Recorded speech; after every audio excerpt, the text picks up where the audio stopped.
at Wacken! Yay!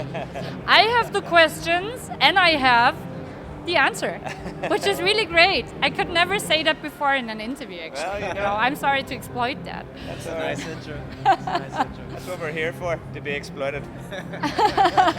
No, I hope not. I hope you're here also for having a great time. For sure. Yeah? So you're on tour at the moment, or what are you doing so far? So we're literally just back from a big tour of America. We stepped off the plane yesterday to play a gig in London to launch our new single, Gone Too Long. We played a sold-out show last night in London, which was a lot of fun. Got a very early flight this morning, you know, so got the early flight bags under the ice to come here to a very muddy Wacken. Oh and, yeah. you know, as I said, we've got our wellies ready to go. That's really nice. I have something like this too. You know, Yeah. I can maybe make you up a little personal design if you want. You know, this is a new look we're rocking. Yeah. You could have some, merch like that. Absolutely. Get like a white Sharpie, just sign it. you Yeah. know. Sell it, sign it and sell it.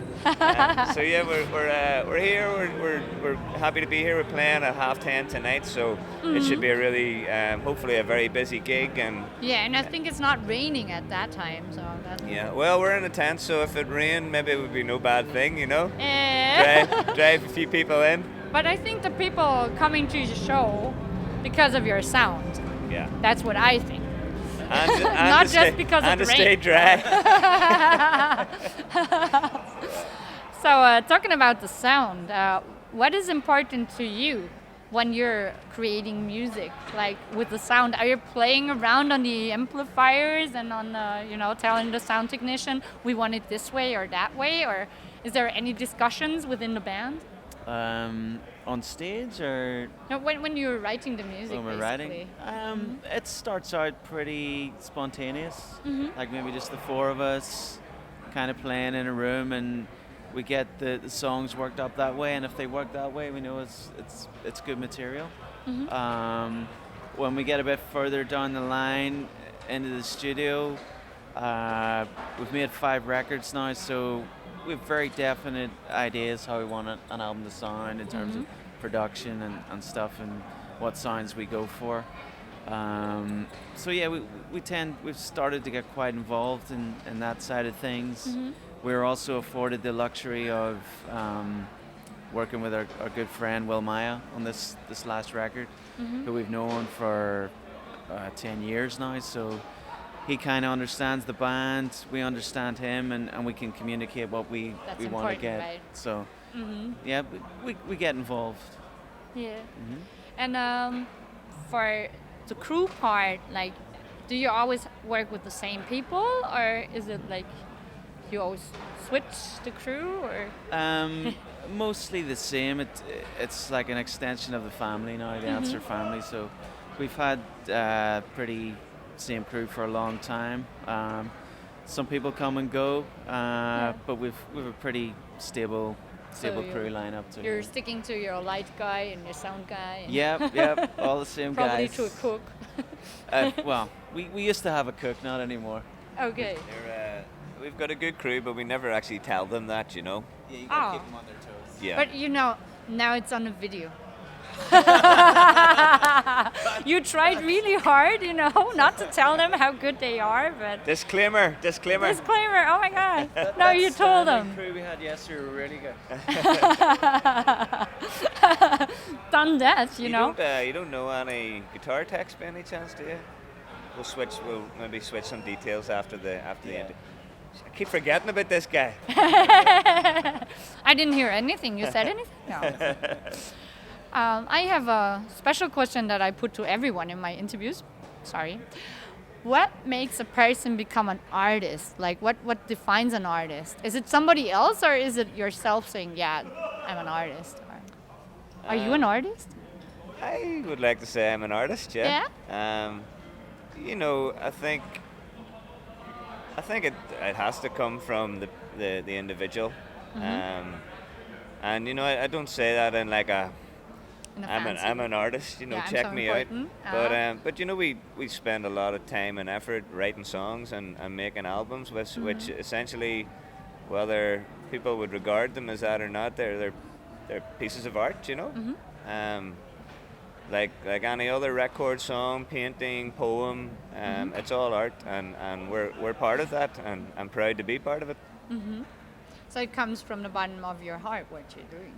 Very much so. It always has done. I think it's the only way we've ever conducted ourselves is shooting straight from the heart. And our live show's no different. We get up there and give it everything we got because we're proud of our songs and we're proud to be up there and we're happy to be making music for a living, and that's the kind of stuff that gets us going and gives us the necessary passion to deliver the songs that we write. Yeah. So did you ever feel like, I'm sharing a part of myself and I might get hurt by other people because I'm like really opening up and this is kind of dangerous? Or did you say, no, I go for it, whatever will happen? You have to just go for it. Or what's the point? It doesn't help it. You have to do it. You can't please everyone, and that's just part of the game. So you take a bit of criticism, but I think if you expose yourself and it comes off, then it's a great feeling. If you expose yourself and it doesn't work, it can hurt. But that's what it's all about. You jump off a cliff. Sometimes you fly, sometimes you hit the ground. So. Yeah, but you can always stand up again and exactly, say, yeah. I like what I'm doing. So that's the most important part, right? That's why we do it. That's why you're doing it. So I hope you enjoyed the interview, and I hope you're enjoying the tour. And I won't tell your crew that they're really cool. Right? Yeah. They're actually quite nice guys, Yeah. But I wouldn't ever like to have that documented, or the fact that our sound guy makes it sound good and our guitar tech keeps our guitars in tune. I wouldn't ever give them the benefit of that kind of information, so we'll just keep it to ourselves. How often actually do you keep secrets within the band? Are there any secrets except for that? I think the whole touring party. There's not too many stones have been left unturned.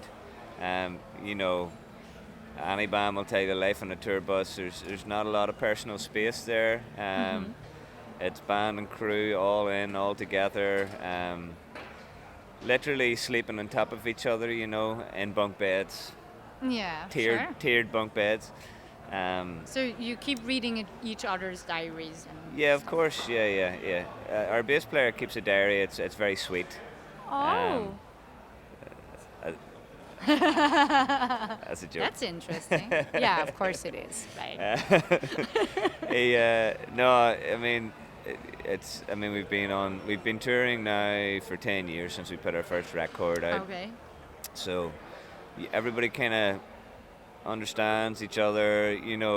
It's not to say that everybody gets on all the time. Like any family, any close-knit family, you're always going to fall out. But but you talk it over or fight it out, and you sort those problems or issues, and you need to iron them out and get on with it. Because I think for the large part, we're all a very kind of happy unit, and as I say. We appreciate the fact that we're being given the opportunity to make music for a living and see the world at the same time. That's all the fuel you need to stick together and keep going. And with the other bands that are on tours as well and that you keep meeting on festivals, is this also something like an extended family, or are there always new members to the family that you say, finally they made it, they're part of the family too? Well, very often we'll do a tour with another band where both bands and crew are on the same bus, and in that situation it is one big old family, and whenever, sometimes when a tour comes to an end, it's kind of bittersweet because you're always kind of happy to go home for a little bit, but whenever you've been enjoying yourselves and you've made some great friends along the way, it's tough to break that unit up, but it's all part and parcel of what we do. And for the young bands just starting out, in the beginning when you started to play, how was that for you? Was it like hard to imagine the tour life, how it's gonna be, or did you encounter any problems? It's tricky in the beginning. I mean, we played a lot in Ireland, maybe 4 or 5 years before before we got our deal and started touring internationally. It's a different, it's a different lifestyle. Your normal working day is much different from 9 to 5. It's more like kind of 1 to 1. Yeah. So that suits some people. Some people don't like it. All the traveling, again, you get used to it, and I think after doing it as long as we have, it feels very natural. It's the same old story. You tour, after 3-4 weeks, you want to go home. And when you go home, a week or two at home, you want to go back out on the road. Or if you do a record and you're recording, you want it done so you can go back out on the road. It's it's give and take. I think it's like anything in life. It's been able to balance the two.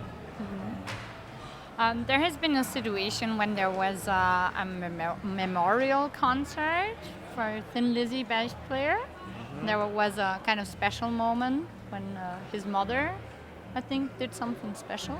Yeah, so like a few years back, we played a gig to raise money for a statue that's now been erected of Phil Lynott in Dublin city centre. And that particular gig, his mother was at the show and got up on stage and gave a speech.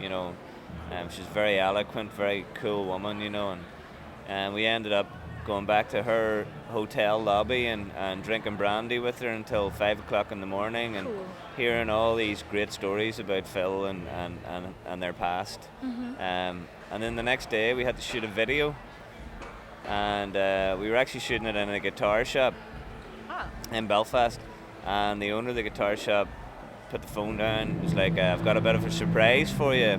Philomena has sent Phil's Mirror scratch plate precision bass guitar up from Dublin, so you guys can use it in the video. And like it's it's his. You think of Phil Lynott, you think of this particular bass guitar, and it still has the scratch marks from his belt buckle and hadn't been played since his death, and so that was a really big deal, especially for our bass player, obviously, Mickey. But we all got to kind of hold it and play a few tunes on it, and it appears in our very first video, so it's a really it was a nice way to get our really special, right? To get, our first video was a big deal for any band, but to have Phil Lynnott's bass guitar in it was pretty cool. So how did you start out with your instruments?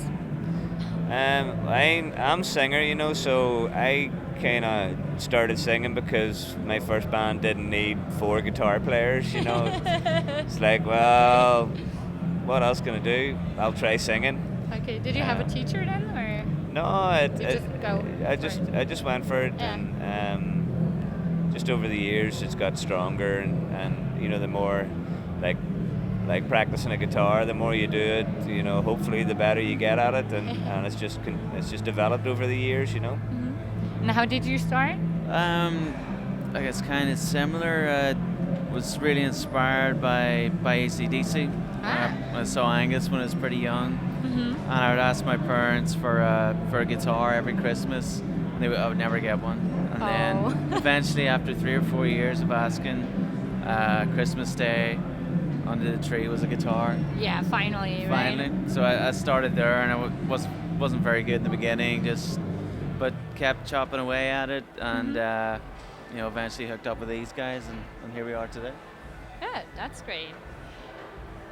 Yeah, so I think we're pretty much done with the interview time now. And I wish you all the best for your tour, and thank you for the interview. Thank you. Thanks for talking to us. Cheers.